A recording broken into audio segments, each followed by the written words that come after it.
Olá, boa tarde, tudo bem? Terça-feira, véspera de feriado, 1º de novembro de 2016. Hoje é o Dia Mundial Vegano, é a primeira vez que participo desse dia sendo vegano, então muito feliz por isso. Um dia em que celebramos a conscientização da alimentação sem itens de origem animal. Boa tarde a vocês que estão acompanhando pela Rádio Amigo Espírita, sejam muito bem-vindos, muito obrigado pela companhia. Obrigado a todos vocês que acompanham pelo SoundCloud, fora do horário ao vivo, mas também fazendo a sua parte, muita gente levando adiante a mensagem, utilizando disso para novas escaladas. Estou muito feliz com o resultado, todos os envolvidos. Vocês, véspera de feriado, vamos ver quem são os corajosos, corajosas, que estão aqui no ao vivo. Janete Brasil, sempre aqui, faça chuva ou faça sol. Tijuca, Santa Catarina. O Ederson Caetano de Varginha, Minas Gerais. Lembrando que nesse estudo dá para falar o nome da cidade, no autodescobrimento já não dá mais. Rosita Xavier, também de Balneário Camboriú, assim como a Patrícia Xavier e a Estela Xavier. Lourdes Boraski, de Araçatuba, pede para ser chamada de Lourdinha. A Elizabeth Sartori, de Cuiabá, Mato Grosso. A Débora de São Paulo, capital. Adelina Pérez. Rita de Cássia, Juiz de Fora. Feliz por estar aqui, já enturmada também. Uma das anfitriãs da sala, Elisa Cruz, aqui. Viva os animais. Tem porquinho, tem pintinho, tem vaca. Adilane Dias, de Dias de Curitiba, Paraná. A Rose de São Mateus, no Espírito Santo, mas hoje está aqui no ABC, em São Caetano do Sul. A Deise Castro, de São José dos Campos, Vale do Paraíba. Sandra Regina, São Paulo. E a Socorro de Paulista, em Pernambuco. E mais gente vai chegando. Chegando, nós vamos falando. Hoje tranquilo aqui, amanhã é dia dos mortos, né? Este é o estudo da obra Triunfo Pessoal, escrita por Divaldo Franco e Joana de Ângeles. Realização Rede Amigo Espírita. E eu sou Vitor Antenore Rossi. Estamos no encontro de número 57, capítulo 6.1, Depressão, parte 2. Vamos em frente. Qualquer tipo de perda produz impacto aflitivo, perturbador, como é natural. Demore-se algum tempo, que não deve exceder a 6 ou 8 semanas, o que constitui um fenômeno emocional saudável. A Débora não gostou do Dia dos Mortos. Vamos dourar a pílula, então. É Dia dos Finados, mas é Dia dos Mortos, né? Finado é morto. Então, como nós sabemos que o que morreu foi o corpo, é o dia dos que fizeram a grande viagem. É o dia dos que terminaram suas provas. Amanhã será o dia de lembrarmos, esse estudo vem a calhar, amanhã será o dia de lembrarmos de todo o bem que essas pessoas nos fizeram, de toda a mágoa que não deu tempo de desfazer, de todo o perdão que devemos a elas e de todos os ensinamentos. Lembrarmos da saudade, do amor, das brincadeiras, dos avós, dos pais, de todos aqueles que materialmente não estão mais aqui. Tá? Então, Dia dos Mortos, eu falo de propósito justamente para quebrar, porque na verdade eles ainda estão aí, então tinha que mudar esse dia, né? Podia ser o dia da saudade? Dia da saudade, dia 2 de novembro, dia da saudade. Vamos fazer um lobby aí para mudar? O Kleber chegou agora perguntando se começou há muito tempo. Não, começou agora, estamos só na polêmica do Dia dos Mortos aqui. Silvio também chegando aqui de Valência, Rio de Janeiro. Maria de Fátima, tá bom? Dia dos Egressos, segundo Elisa, tá bom, pode ser também. Márcia do Rio de Janeiro. Bom, aqui eu dei uma parada porque realmente, quem se lembra na semana passada, a própria Joana citou Sigmund Freud. E aí, Freud coloca que o luto não deve ser interrompido pelo terapeuta. No caso, ele era um médico, mas terapeuta. Então aqui Joana traz um aspecto que tem que ser trazido, porque está no livro, mas que eu discordo. Qualquer tipo de perda produz impacto aflitivo, perturbador, como é natural. Concordo.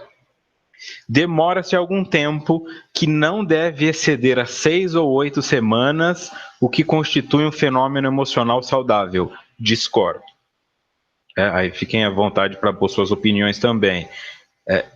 Se Freud, que é o criador da psicanálise, e tantos outros terapeutas, e por experiência pessoal também, nós sabemos que o luto é um processo individual e cabe a cada um vivenciá-lo, colocar essas 6 ou 8 semanas, mesmo que seja para fins didáticos, é muito arriscado.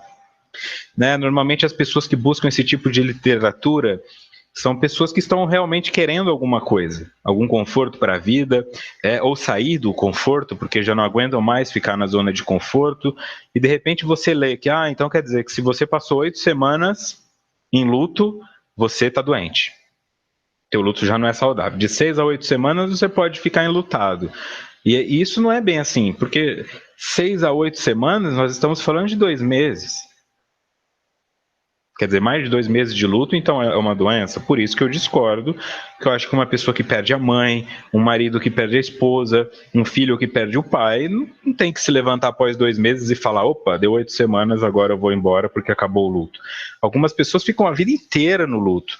Aí sim pode ser trazido como questões patológicas, mas esse indivíduo já está sofrendo as consequências do luto.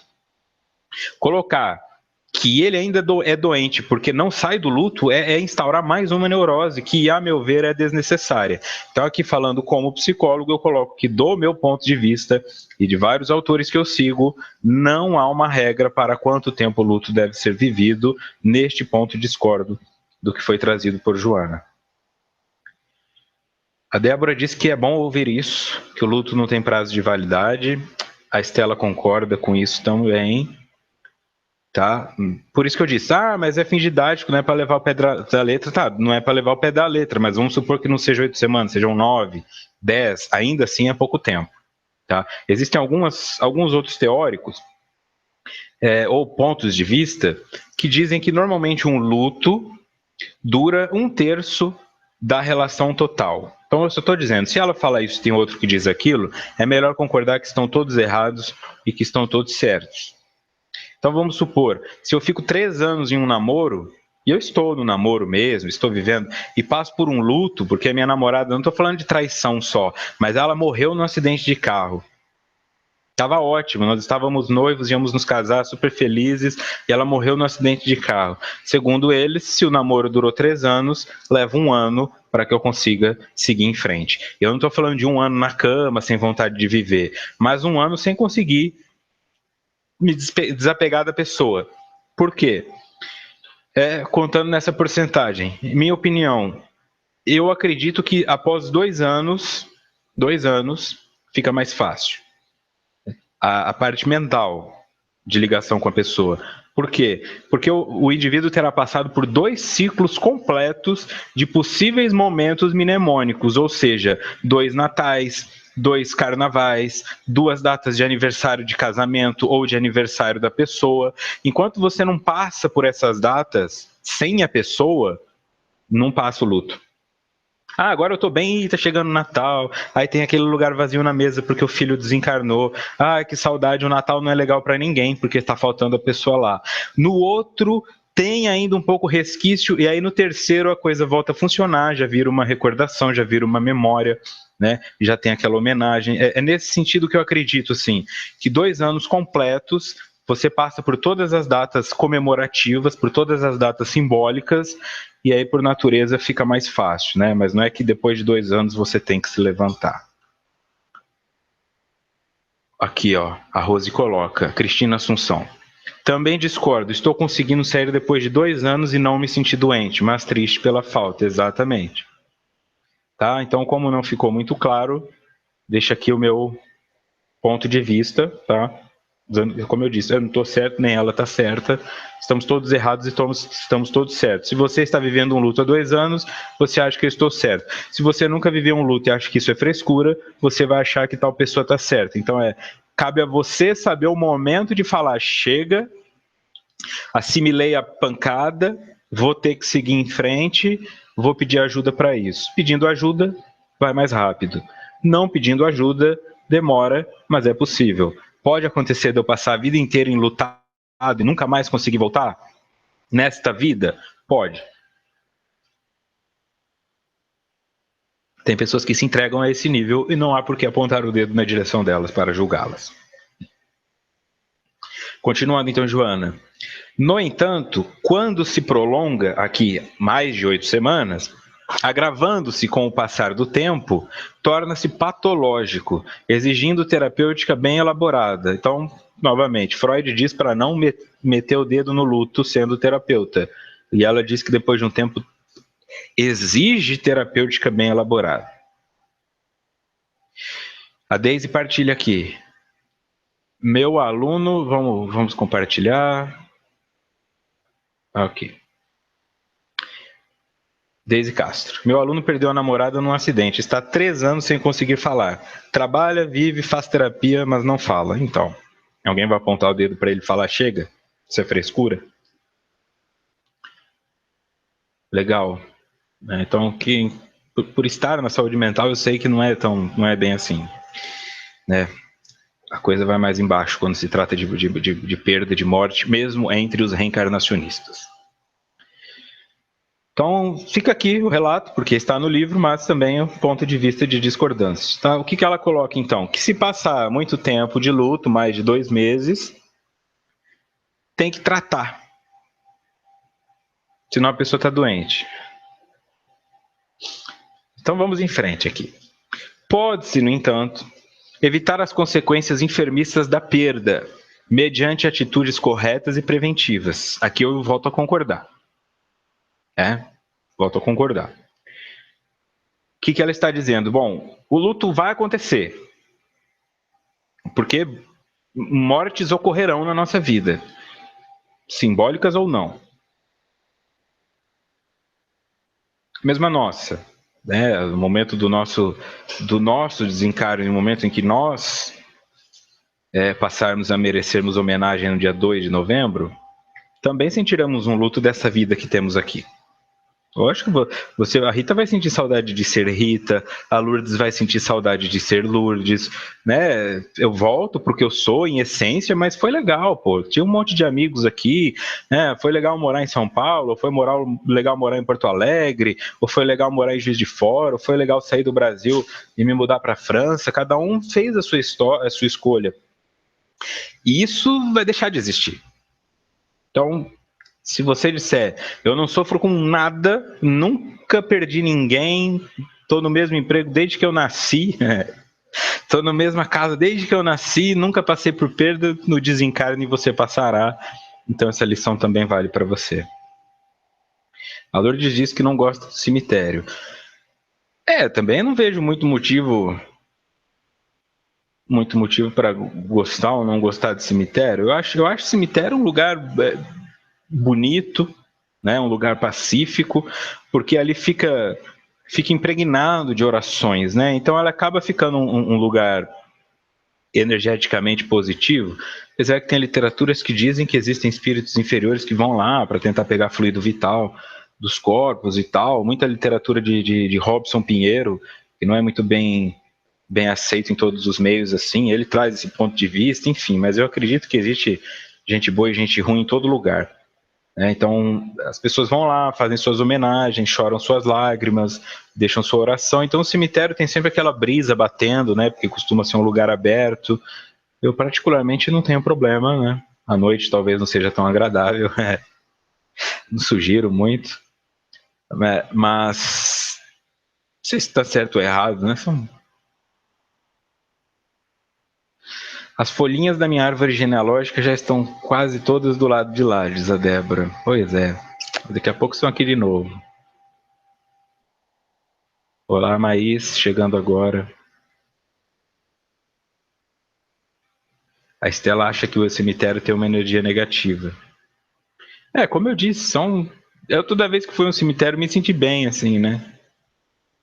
Nunca senti essa energia negativa. Eu sou bem sensitivo, mas eu sempre senti uma atmosfera positiva ali, uma coisa de paz, de tranquilidade. Então vai ver que o problema sou eu, então. Bom, pode-se evitar as consequências enfermiças da perda, tá? A sugestão aqui, ela é dolorosa para algumas pessoas, porque envolve pensar na morte. Tá? Por que eu estou insistindo nisso? Porque a depressão ela está relacionada à perda, ela está relacionada ao luto, ela está relacionada à dificuldade de seguir em frente. Então, normalmente quando nós falamos de morte, as pessoas batem na madeira, né? E bate na madeira, e não fala isso e tal, mas tem que falar. Porque, por exemplo, você precisa falar.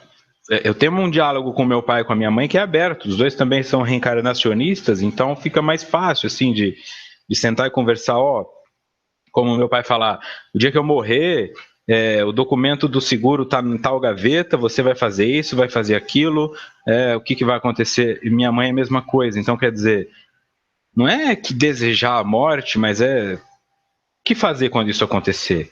Então, já que eu vou ter que passar por um luto, alguma perda vai acontecer na minha vida, Joana está dando uma orientação. Já que você passará por perdas, trabalhe para que elas doam menos. Mas não fique achando que você não passará por perdas. Porque a perda não é ruim, a perda é positiva. Acabou a lição, segue em frente. Era muito legal terminar o terceiro ano na escolinha, um monte de amiguinho tal, entrava em férias, achava legal, mas depois de um mês de férias já queria voltar para a escola. Comprava os cadernos novos, ficava todo empolgado, né? O lápis novo e tal. Era uma outra professora, era uma outra realidade.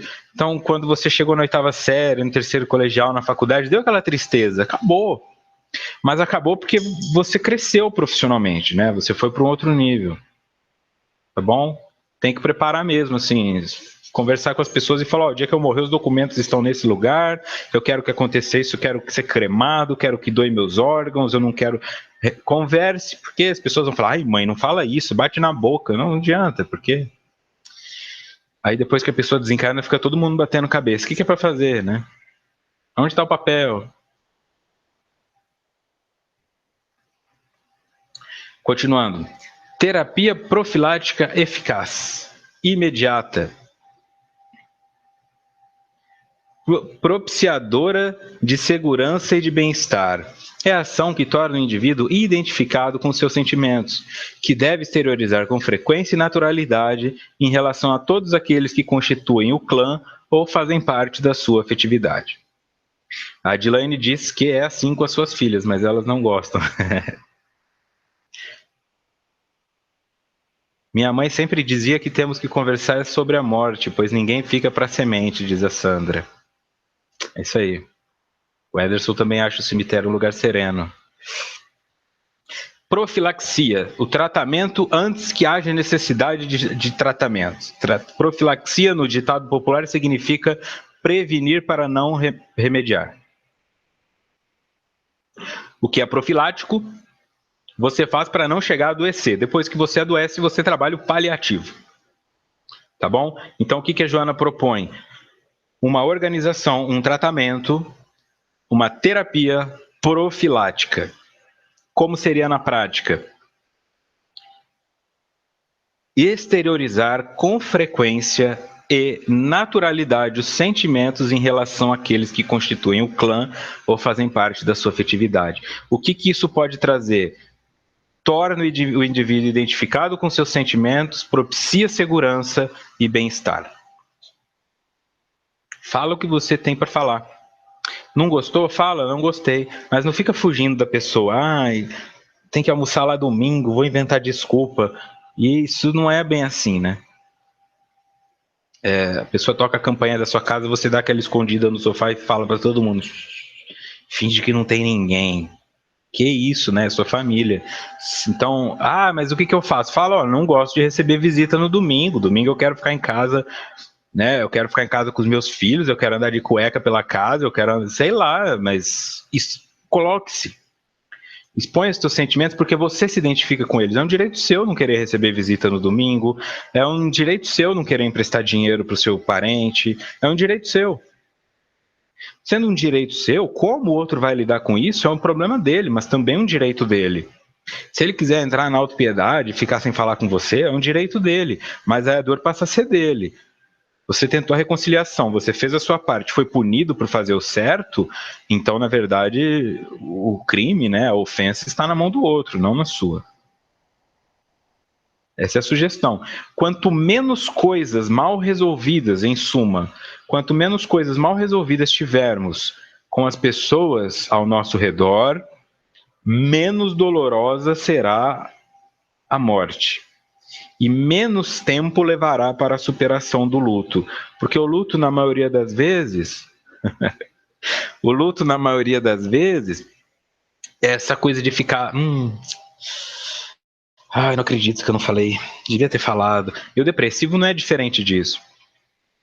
Ah, ninguém me ama. Por que foram me abandonar? E tudo que eu fiz pelos meus filhos? Cadê meus filhos agora? Eu abri mão por causa do meu marido e ele me trocou. Eu fiz tudo pela empresa e agora ninguém me aceita. Estou falando da depressão emocional, não estou entrando em causas fisiológicas. Então, esse movimento que eu faço de não me posicionar no mundo, que me foi orientado por intuição, é colocar paredes nas casas.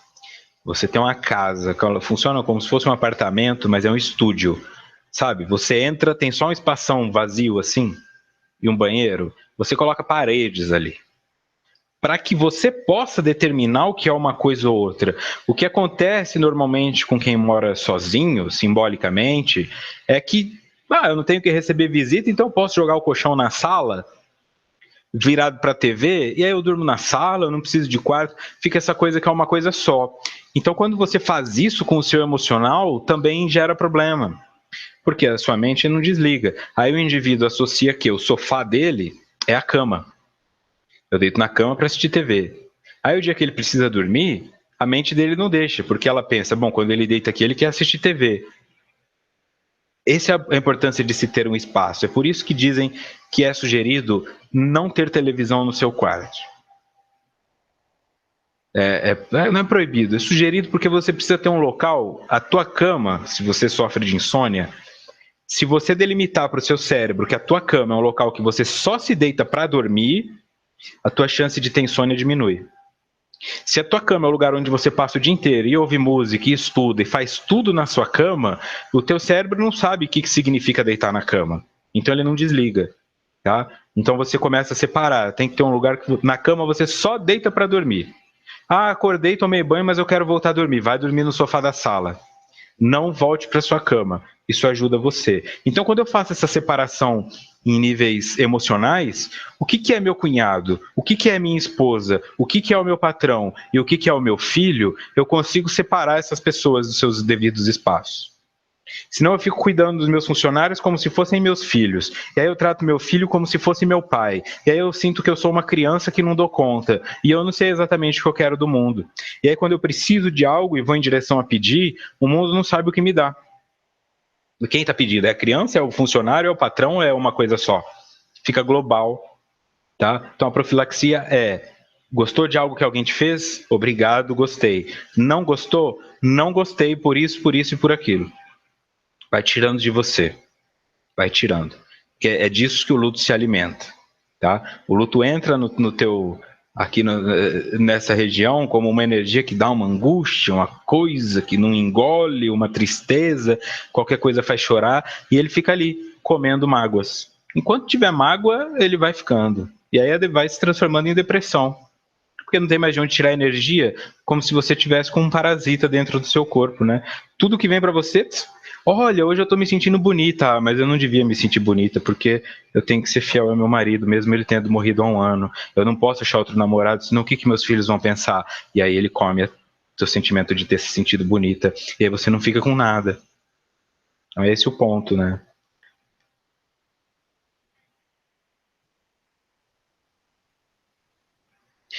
Costumava-se dizer que era educação disfarçar mal-estar em determinadas situações. Existe a parcimônia, existe a diplomacia, existe a política, mas existe a assertividade também, né? Com o tempo você vai aprender qual é o equilíbrio. No começo você vai estar dando flechada em todo mundo.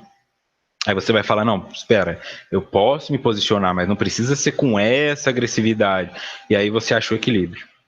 Tá? Não vai ser da primeira vez. Você ainda, para chegar nisso que eu falei aqui, você vai machucar algumas pessoas e a si mesmo, sim, mas é parte do processo de crescimento. Sempre tem um tombo, sempre tem um joelho ralado. Não tem jeito. Muito difícil acertar de primeira.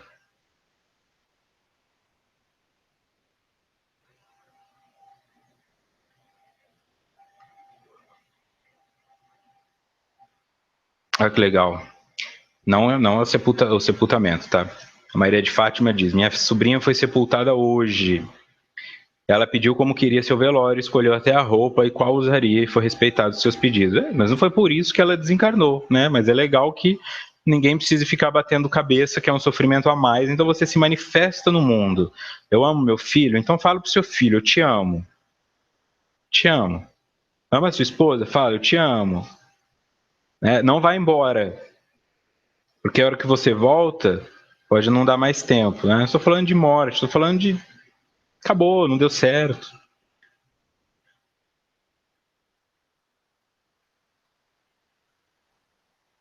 Chico dizia: antes ser magoado do que magoar. Devemos falar ou não quando achamos estar certo? Veja bem, magoar uma pessoa é diferente de trazê-la à luz. Se você me fala uma verdade, porque eu estou pisando no seu calo, eu estou lhe fazendo mal, e você se posiciona para que eu pare, e eu me magoo com isso, o problema é da minha imaturidade, não foi você quem me magoou. Agora, se você chega do nada e fala: ah, Vitor, você é feio, gordo e ridículo, sem motivo algum, aí você pode me magoar, e você me magoou. Pô, por que ele fez isso comigo e tal? Então é diferente esse posicionamento de falar: ah, não, deixa quieto, tem que ficar aguentando tudo. Não tem, não. Não tem, não. Você pode se posicionar de uma forma que seja amorosa para você. Ó, para. Não dá mais para te emprestar dinheiro, meu irmão, sinto muito. Ah, mas e os teus sobrinhos, os meus filhos, eles vão morrer de fome. Sinto muito. Eu posso sair com eles, eu levo eles para almoçar, eu faço alguma coisa, mas eu não posso mais dar dinheiro na sua mão, porque toda vez que eu dou dinheiro na sua mão, você gasta tudo e volta a bater na minha porta, e daqui a pouco os meus filhos que estão sem. Então, isso não é egoísmo e desfazer de um irmão, isso é fazer-se de si. E permitir que o outro, no seu desconforto, cresça. Pode acontecer tragédias? Pode. São todas as limitações, as delimitações que o mundo vai dando. Mas você não é responsável por tudo. Muita gente aguenta tudo porque acha que isso é amor, e não é. Não é amor. Amor não é submissão, não é subserviência. Amor é assertividade. Amor é confiar que o outro vai saber lidar com a situação e que você não é o salvador do mundo e nem o maior vilão. Não é por você que as pessoas estão sofrendo, por sua causa, e não é por sua causa que elas pararão de sofrer. O que você pode fazer é se tornar em um modelo de serenidade, assertividade e equilíbrio, porque essas pessoas têm em quem espelhar, e quando elas te buscarem, você doa conhecimento, know-how, expertise, o que quiser, mas não o peixe. Não o peixe. Senão o outro não cresce. Seguindo. Repetem-se as oportunidades desperdiçadas, nas quais se pode dizer aos familiares quanto eles são importantes, quanto são amados, explicitar aos amigos o valor que lhes atribui, aos conhecidos o significado que eles têm em relação à sua vida. Oportunidades desperdiçadas, quando elas se repetem? No luto, na depressão. E nesse exato momento você pode estar diante de uma oportunidade dessas, de falar para os seus amigos que eles são importantes, de falar para os seus conhecidos que eles têm algum significado na sua vida, e de falar para as pessoas que você ama que as ama, e de falar para as pessoas que te fazem mal que elas te fazem mal.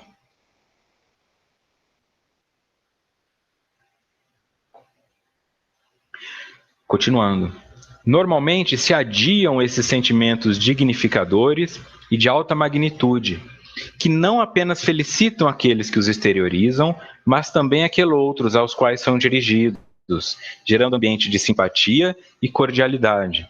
Então, quanto mais você fala para as pessoas que elas são importantes, quanto mais você fala para as pessoas que você a ama, mais elas se sentem importantes e mais elas se sentem amadas. Terão aqueles que vão falar, mentiroso, falso, quer alguma coisa de mim? Tem, mas como eu disse, problema deles. O que cabe a você criar ao seu redor um ambiente de pessoas seguras, confiantes e que se sentem amadas, porque isso, além de tudo, volta para você. Fica todo mundo mais confiante. Teu filho fica mais confiante, teu filho ficando mais confiante, você se liberta de ter que ficar o tempo todo sendo mãe dele.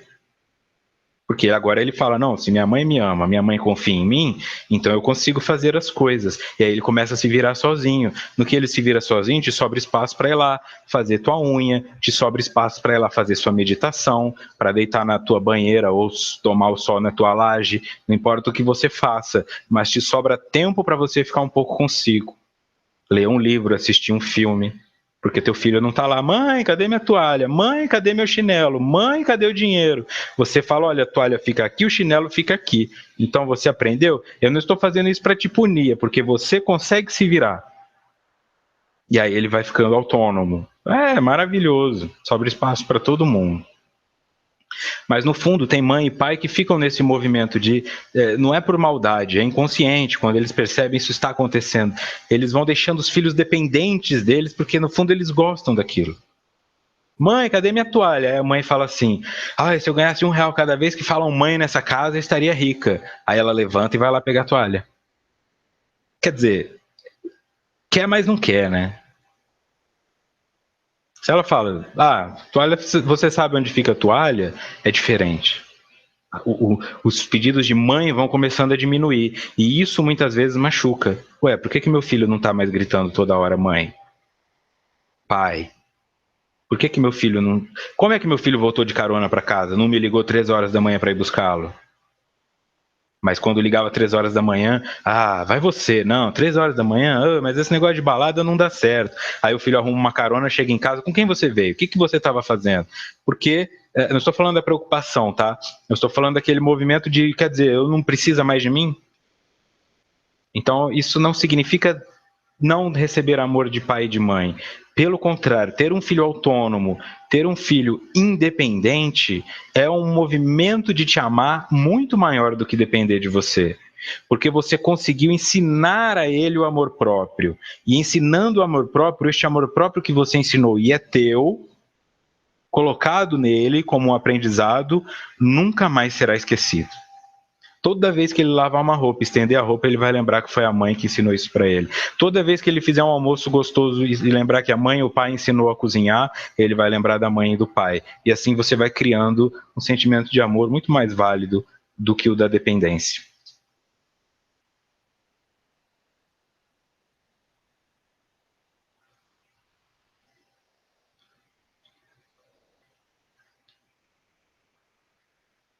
Aí acertou na ferida, hein? A mãe quer ser necessária, indispensável. Tanto a tua mãe quanto o pai.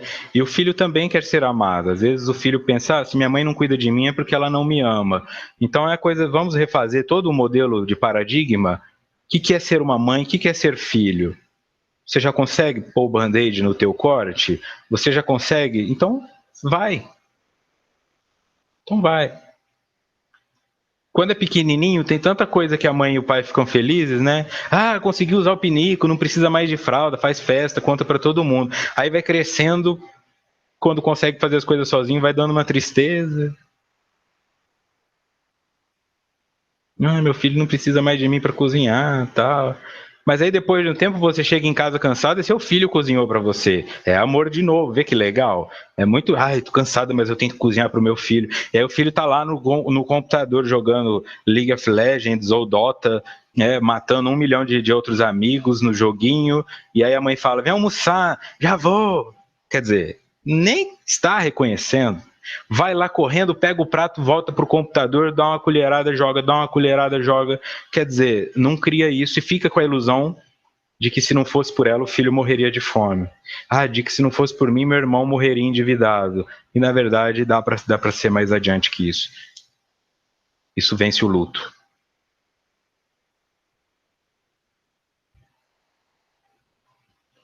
Seguindo. Nunca, pois, se devem postergar essas saudáveis e verdadeiras manifestações da afetividade, a fim de serem evitados futuros transtornos de comportamento. Quando a culpa pretenda instalar-se em forma de arrependimento pelo não dito, pelo não feito, mas sobretudo pelo mal que foi dito, pela atitude infeliz do momento perturbador.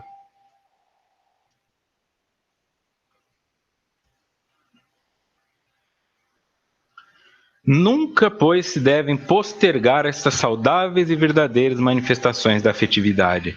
Saudáveis e verdadeiras. Porque, segundo ela, transtornos futuros de comportamento serão evitados. Que transtornos seriam esses? Aqueles que ocorrem quando a culpa tenta se instalar em forma de arrependimento por aquilo que não foi dito ou pelo que não foi feito. Mas, sobretudo, pelo mal que foi dito, pela atitude infeliz do momento perturbador. Porque fala, eu não vou falar para não machucar, eu não vou falar para não machucar, eu não vou falar para não machucar. E aí explode, mas machuca como se jogasse uma rocha na pessoa. Acaba com ela, fala coisas que não podem ser desditas e que geram uma ferida eterna. Então é isso que o meu pai pensa de mim. Então é isso que o meu irmão pensa de mim. E aí pode depois, não existe essa coisa da boca para fora. Se estava na boca, é seu. O gosto estava na sua boca. Sempre que alguém fala, mas foi na hora da raiva, foi da boca para fora, não existe. Todo o conteúdo que é jogado em um momento de raiva é um conteúdo que o indivíduo estava guardando. Ou seja, para que eu jogue uma pedra em você no momento de raiva, eu tenho que andar com uma no bolso. E o que é que eu estou fazendo com uma pedra no bolso? Por que estou andando com uma pedra no bolso? Porque em algum momento eu sei que vou precisar utilizá-la. Então eu fico, não vou falar nada para minha esposa. Não vou falar nada, deixa ela aí. Não, amor, tudo bem? Amor, tudo bem? Aí de repente acontece uma coisa, mas você não faz nada, só eu que dou dinheiro nessa casa, você só fica assistindo televisão, o que você pensa? Eu não aguento mais, vou procurar outra pessoa. Não, amor, desculpa. Aí a pessoa já tá se sentindo um lixo. Eu não faço nada, eu só fico vendo televisão, aí ela não quer mais ver televisão, porque se eu ficar vendo televisão ele vai achar que eu não faço nada, e aí gera todo um desequilíbrio que não precisaria ter acontecido. Em suma, na maioria das vezes, os casais, pais e filhos, e nas relações de afetividade, nós causamos as feridas e depois ficamos tentando lambê-las. Então não cause a ferida, isso é profilaxia. Não cause a ferida e não terá que lambê-la.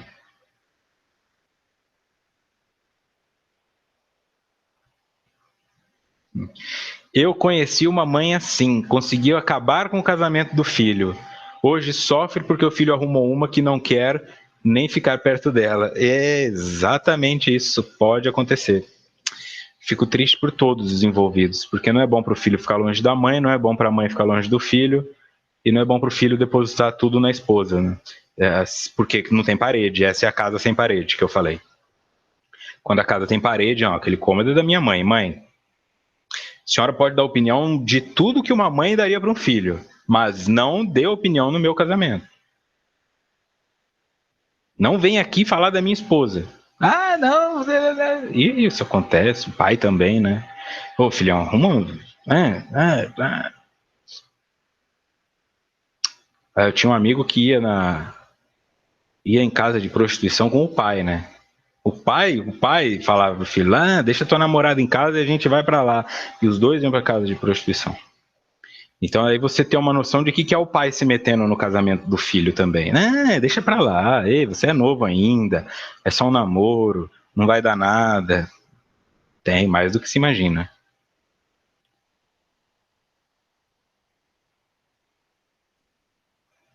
O chat hoje é assim que eu gosto. Vamos dizer que está denso. Seguindo em Joana. Esse tipo de evento de vida A agressão externada, o bem não retribuído, a afeição não enunciada, pode ser evitado através dos comportamentos liberativos das emoções superiores. Que evento de vida? Os transtornos de comportamento.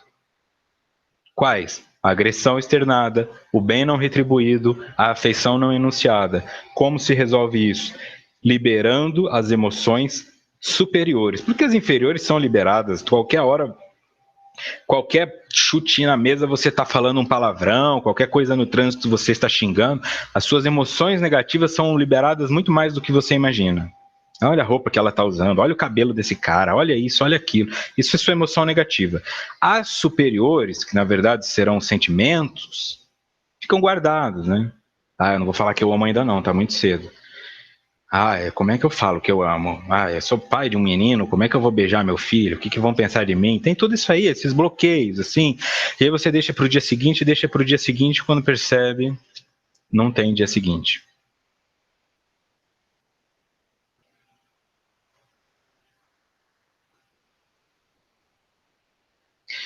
O Kleber coloca um outro ponto aqui. A esposa e o esposo falar mal da família do outro. Vejo muito isso em um casal amigo. Eu vejo em vários casais, igual o menininho do Sexto Sentido, né? Eu vejo gente morta, com que frequência? O tempo todo. E nós fazemos isso nas nossas relações, talvez não percebamos. Você está, por exemplo, numa casa espírita, numa igreja, num templo, onde quer que você vá, e você começa a falar mal do outro que você visitou. Mas lá não tem uma imagem tão bonita que nem aqui. Mas lá eles não fazem oração do jeito que tinha que ser. É esse movimento, entende? É esse movimento de se meter onde não deve, né? De interferir, ou seja, de ferir internamente, de colocar a sua perspectiva lá. Isso é nocivo. E os sentimentos positivos, que horas eles vão ser? Vi coisas erradas numa casa que eu visitei, mas viu coisas certas? Fale delas. Se as coisas estão erradas e elas podem ser modificadas, porque às vezes a casa é nova e eles não sabem que estão errados, chega no dirigente de canto e fala: posso dar uma sugestão? Se ele falar não, você guarda a tua sugestão e vai embora. Se ele falar por favor, dê a sua sugestão. Se ele quiser acatá-la, bem, se não, tudo bem, mas não fique que não uma cobra serpenteando. Então, essa é a sugestão. Traga os teus sentimentos superiores para dançar. Deixa eles existirem, né? Treine-se para falar mais. Não transformando isso em superficial, mas se você ama, ama. Fala, eu amo.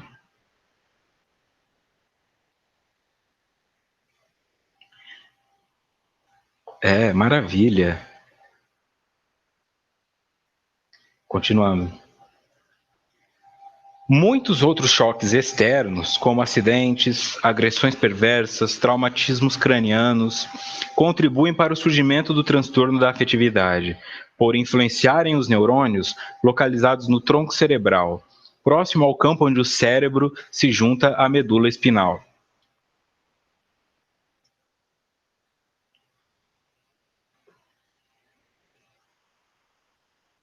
Que ela está falando das questões fisiológicas. São dois slides que se complementam, então eu vou ler o segundo.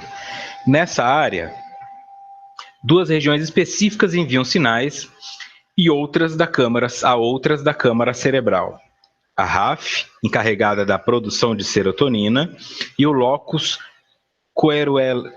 coeruleus, que produz a noradrenalina, sofrendo os efeitos calamitosos dessas ocorrências, assim como de outras, desarmonizam a sua atividade na produção dessas valiosas substâncias que se encarregam de manter a afetividade, propiciando a instalação dos transtornos depressivos.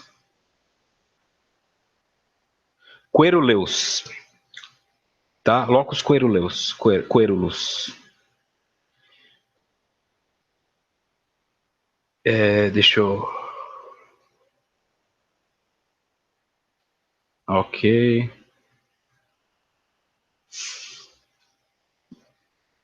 Muita gente se sente maior quando aponta o erro do outro.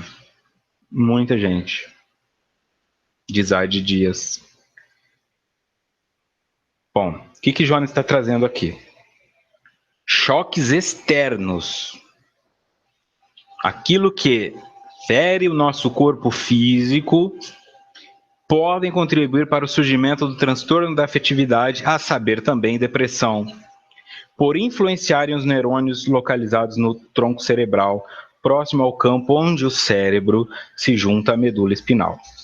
Então, para trabalhar isso de forma mais clara, eu pedi ajuda para o Dr. Leonardo, do Hospital do Servidor Público de São Paulo, né? Hoje ele estava lá no pronto-socorro, e no horário de almoço dele ele me enviou, né? Ou fez essa gentileza, porque participa dos estudos, porque quer contribuir, então é muito bom poder contar com isso aí.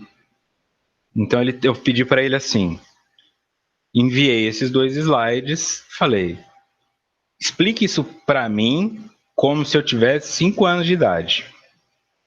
Esse é o objetivo, tá? De uma maneira que fique claro, porque nós não precisamos entrar no campo científico da neurologia,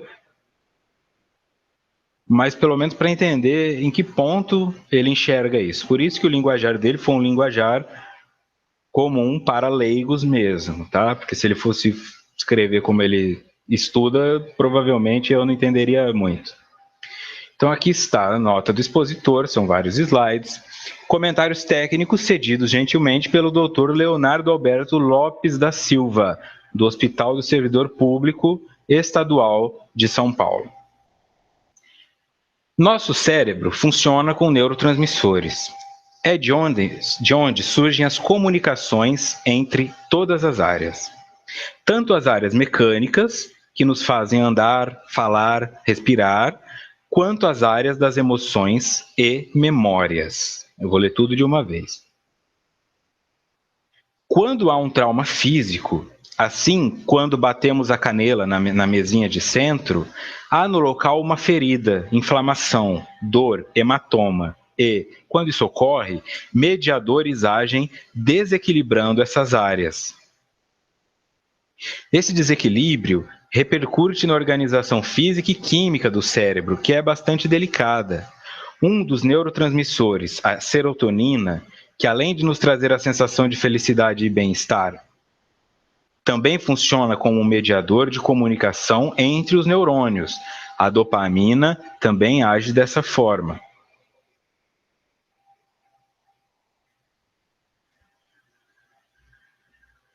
Quando essa comunicação fica comprometida, podem surgir alguns sintomas e, se tivermos lesões permanentes, quando fica uma cicatriz na região que é ferida, esse comprometimento, esse desequilíbrio pode ser também permanente. Essa é uma ação física. Existe, por exemplo, uma relação direta de cirurgias cardíacas com a depressão, que derivam de um trauma emocional, que pode se tornar permanente. Existem estudos sobre esse tema que estão apontando para o que já sabemos, mas ainda não existe uma teoria que una tudo, que reconheça que o físico e o emocional estão intrinsecamente ligados. Uma lesão emocional pode ser tão efetiva e danosa quanto uma lesão física, e ambas também podem caminhar juntas. As áreas mais baixas do nosso sistema nervoso, aquelas citadas por Joana, são nossas regiões basais e primitivas. Elas coordenam essencialmente a comunicação entre o corpo e as áreas superiores do cérebro, como se fosse um grande quadro de telefonia. Quando essa área é comprometida, em específico, a ligação pode ser cortada permanentemente ou ficar grandemente comprometida, pois trata-se de uma via que vai e outra que vem. Ok?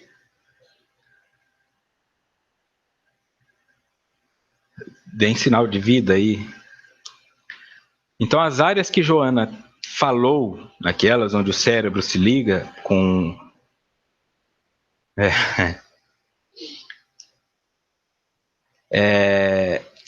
que são as áreas mais baixas do nosso sistema nervoso, são regiões basais e primitivas. Coordenam essencialmente a comunicação entre o corpo e as áreas superiores do cérebro, como se fosse um grande quadro de telefonia.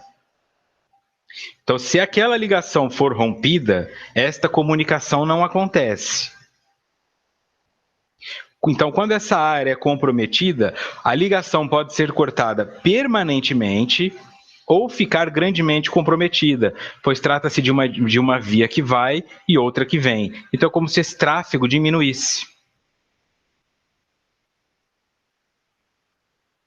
Está claro? Ótimas explicações. A Débora diz que todas as cirurgias geram esse estado de depressão. Ele colocou a parte cardiológica, então aqui, voltando em Joana. Nessa área, duas regiões específicas enviam sinais a outras da câmara cerebral. A RAF, encarregada da produção da serotonina, e o locus coeruleus, que produz a noradrenalina, sofrendo os efeitos calamitosos dessas ocorrências. Assim como a de outras, desarmonizam a sua atividade na produção dessas valiosas substâncias que se encarregam de manter a afetividade, propiciona a instalação de transtornos depressivos. Então, nesse caso, o que foi rompido é a comunicação. Se essa comunicação for interrompida e não há mais essa ligação, para que esses neurotransmissores sejam liberados, para que essa comunicação aconteça livremente, então vai haver um sentimento de redução de ânimo, vai haver um sentimento de distimia, um sentimento que pode levar à depressão. Neste caso, seria fisiológico. É este o ponto aqui. Por isso que eu falei, a depressão pelo choque emocional e a depressão pelo choque físico. Tá bom? Havendo, então, esse dano permanente, como ele falou, nós estaremos diante de uma depressão crônica que está no corpo físico e não no espírito. O espírito pode ser responsável por criar isso, mas é o corpo físico. Então, às vezes, nesse indivíduo específico, no momento do desencarne, ele consiga se recuperar deste humor prejudicado, porque está no seu corpo físico uma lesão. Então, existem essas situações que não pode, então, ficar... mas tem que dar remédio para o indivíduo, tem que fazer terapia, que tem que curar. Em alguns casos, talvez, não haverá cura. Não dos sintomas depressivos. Deixa eu compartilhar aqui.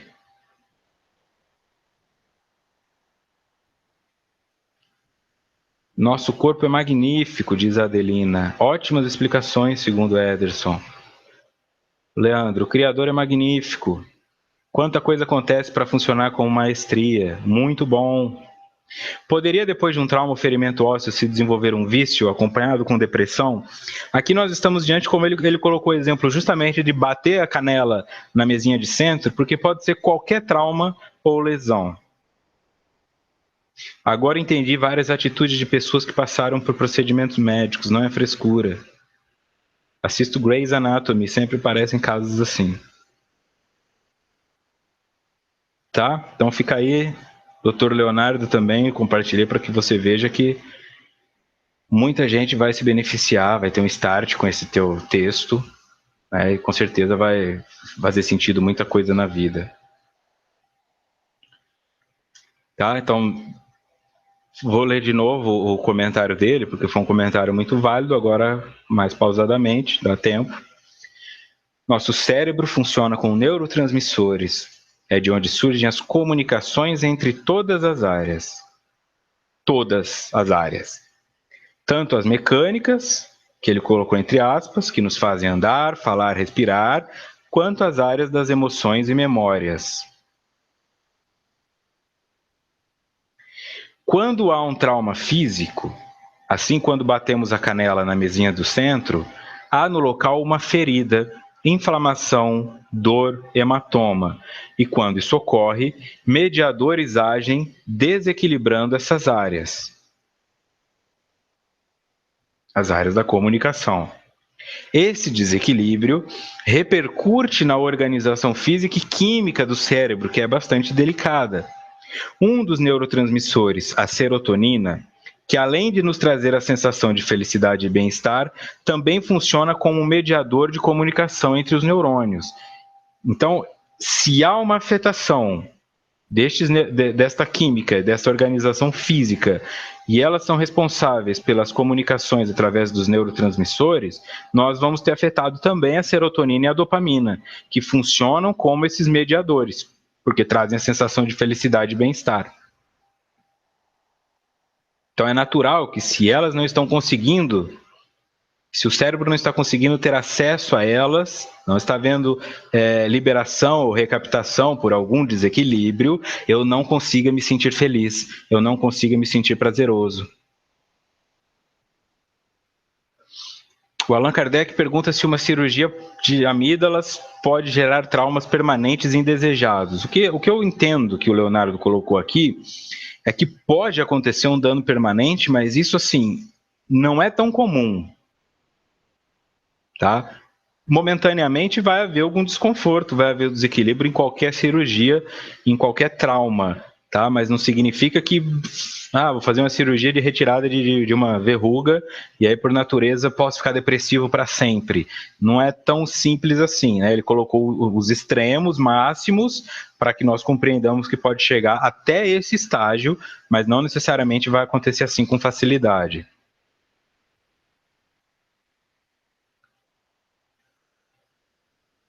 Quando essa comunicação fica comprometida, podem surgir alguns sintomas. E, se tivermos lesões permanentes, quando fica uma cicatriz na região que é ferida, este comprometimento, esse desequilíbrio, pode ser também permanente, não é uma regra, pode. Então pode ser que depois a pessoa que tem uma cicatriz imensa no corpo, que passou por uma lesão, passou por uma amputação, por uma cirurgia, ou mesmo uma cirurgia plástica, pode ser que o humor dela se altere dali por um tempo, permanentemente ou momentaneamente. Essa é uma ação física. Existe, por exemplo, uma relação direta de cirurgias cardíacas com a depressão, que derivam de um trauma emocional, que pode se tornar permanente. Existem estudos sobre esse tema que estão apontando para o que já sabemos, mas ainda não existe uma teoria que una tudo, que reconheça que o físico e o emocional estão intrinsecamente ligados. Nós temos a teoria da psicossomática, mas isso ainda não é visto como ciência, tá? É mais no campo da metafísica. Por isso que ele colocou que não existe uma teoria que una tudo isso.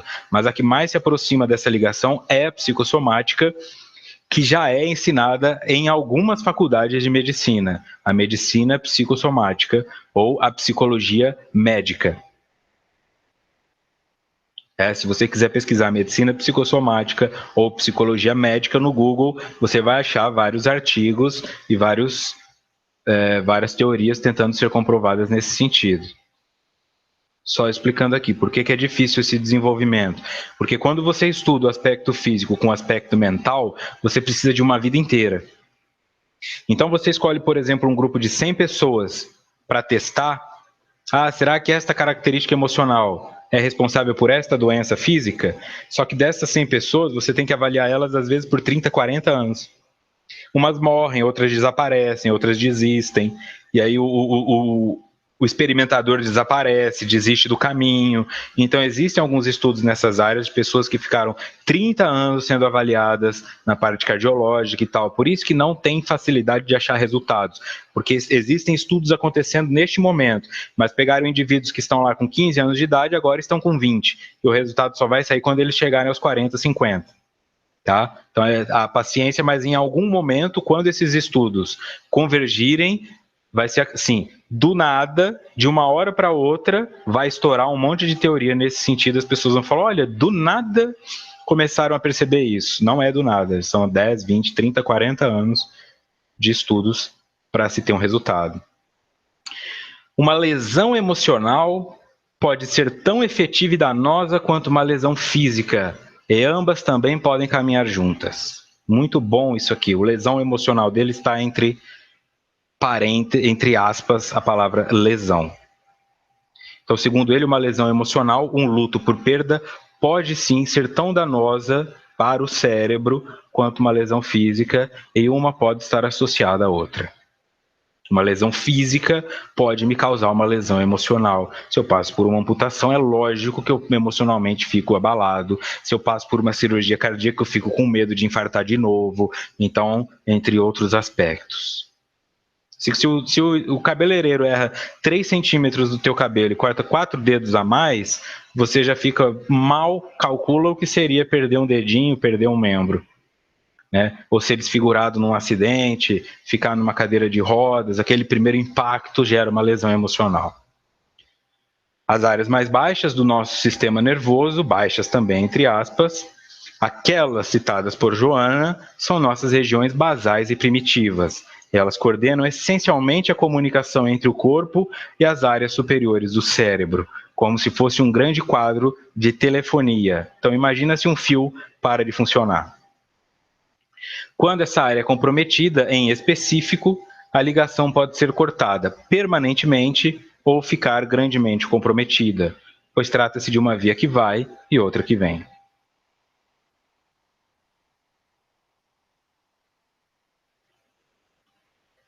Tá? Então, fecha aqui. Próximo encontro no dia 8, capítulo 6.1, Depressão, parte 3. Terça-feira que vem estaremos aqui de novo. Espero que tenha ficado claro. Agradeço novamente ao Dr. Leonardo Lopes pela gentileza de ceder aí o seu pensamento, de ceder o seu tempo. Nós sabemos que eu trabalhei em Santa Casa, imagino aí neste hospital em que você está, como é o pronto-socorro, e aí mesmo assim abriu mão do seu horário de almoço para nos ensinar, para dividir o seu conhecimento gratuitamente. Então fica aqui o meu registro de gratidão. Gratidão também à Rede Amigo Espírita por ceder esse espaço e a todos vocês por não deixarem esse espaço vazio, por trazerem suas histórias. Pausa para a pipoca. Estou agradecendo, tá? Agradecendo. Muito bom, muito obrigado. Então que fica a reflexão de tenta aos poucos seus sentimentos superiores, deixa que eles saiam também. Não precisa se transformar santo da noite para o dia, pode continuar falando seus palavrões, pode continuar fofocando, mas tenta equilibrar isso falando coisas boas também. Divide o espaço e por natureza você já vai se sentir um pouco melhor e as pessoas ao teu redor também. Aqui a Rita pedindo para agradecer ao Dr. Leonardo, a Adelina também, várias pessoas. É isso aí. Fica aqui o muito obrigado, um grande abraço a quem faz os 2 estudos, até já já. A quem faz apenas este, um ótimo um ótimo feriado, bom descanso, boas reflexões, né? Um bom luto para quem está vivenciando isso e crescimento sempre. Um grande abraço e muita paz.